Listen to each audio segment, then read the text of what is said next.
Hello everyone, Assalamu alaikum. Welcome back to my YouTube channel Liza Dreams. কেমন আছেন সবাই? আশা করছি সবাই অনেক ভালো আছেন। আপনাদের সাথে নতুন একটি ভিডিও শেয়ার করব। আজকের ভিডিওতে শেয়ার করছি সারা বছরের জন্য গাজর সংরক্ষণের পদ্ধতি।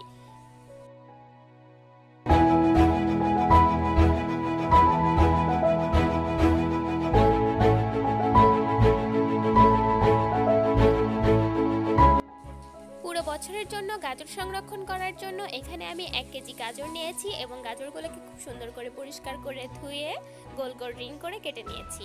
গাজরগুলোকে নিজেদের ইচ্ছা অনুযায়ী যে কোনো শেপে কেটে নেওয়া যাবে।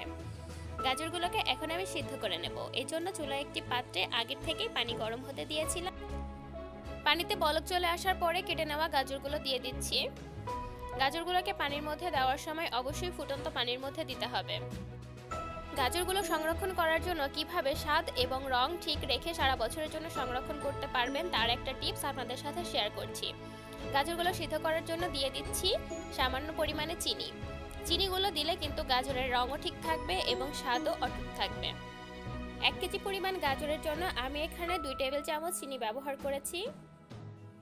চিনিগুলো দিয়ে দেওয়ার পরে সামান্য একটু নাড়ানি দিয়ে নেড়ে দিচ্ছি, এতে করে চিনিগুলো পানির মধ্যে খুব ভালোভাবে গলে যাবে। কালারটি একটু ভালো করে লক্ষ্য করে দেখুন, চিনি দেওয়ার পরে কিন্তু গাজরের কালারটা অনেকটাই চেঞ্জ হয়ে গিয়েছে। এই জন্যই গাজরগুলো সংরক্ষণ করার জন্য অবশ্যই চিনি ব্যবহার করতে হবে। গাজরগুলোতে এখন পুরোপুরি বলক চলে এসেছে এবং এই গাজরগুলোকে আমি ঘড়ি ধরে 2 মিনিট সিদ্ধ করে নেব। 2 মিনিটের বেশি কিন্তু কোনোভাবেই সিদ্ধ করা যাবে না। 2 মিনিট পরে গাজরগুলো অনেকটাই সিদ্ধ হয়ে গিয়েছে। এখন আমি চুলার আঁচটাকে কমিয়ে দিয়েছি এবং একটি ছাঁকনির সাহায্যে গাজরগুলোকে পানি থেকে তুলে নিচ্ছি। গাজরগুলোকে সিদ্ধ করে নেওয়ার পরেও কিন্তু গাজরের কালার একটুও নষ্ট হয়নি, বরং কালারটা আগের থেকে আরো সুন্দর হয়েছে। গাজরগুলোকে পানির মধ্যে থেকে উঠিয়ে নেওয়ার পরে এখন গাজরগুলোকে সাথে সাথেই ঠান্ডা পানি দিয়ে ধুয়ে নিতে হবে, তা না হলে গাজরগুলো যদি গরম থেকে যায় তাহলে গাজরগুলো সিদ্ধ হতে থাকবে। এই জন্য কোনোভাবেই গাজরগুলোকে সিদ্ধ হতে দেওয়া যাবে না, তাই ঠান্ডা পানি দিয়ে গাজরগুলোকে ধুয়ে ফেলবো সাথে সাথেই।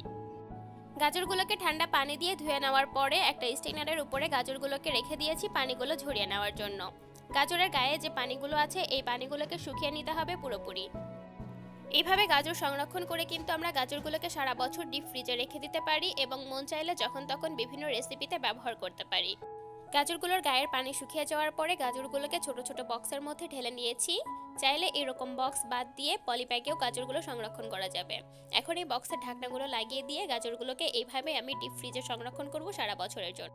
তো আপনারা দেখতেই পারলেন সারা বছরের জন্য গাজর সংরক্ষণ করা কয়েক মিনিটের ব্যাপার মাত্র। চাইলেই যে কেউ সারা বছরের জন্য এইভাবে গাজর সংরক্ষণ করতে পারবেন এবং বিভিন্ন রেসিপিতে ব্যবহার করতে পারবেন। তো আমার এই ভিডিওটি যদি আপনাদের কাছে ভালো লেগে থাকে তাহলে আমার চ্যানেলটিকে সাবস্ক্রাইব করে আমার চ্যানেলের সাথেই থাকবেন এবং লিজা ড্রিমস নামের আমার যে ফেসবুক পেজটি রয়েছে সেখানেও ফলো করবেন।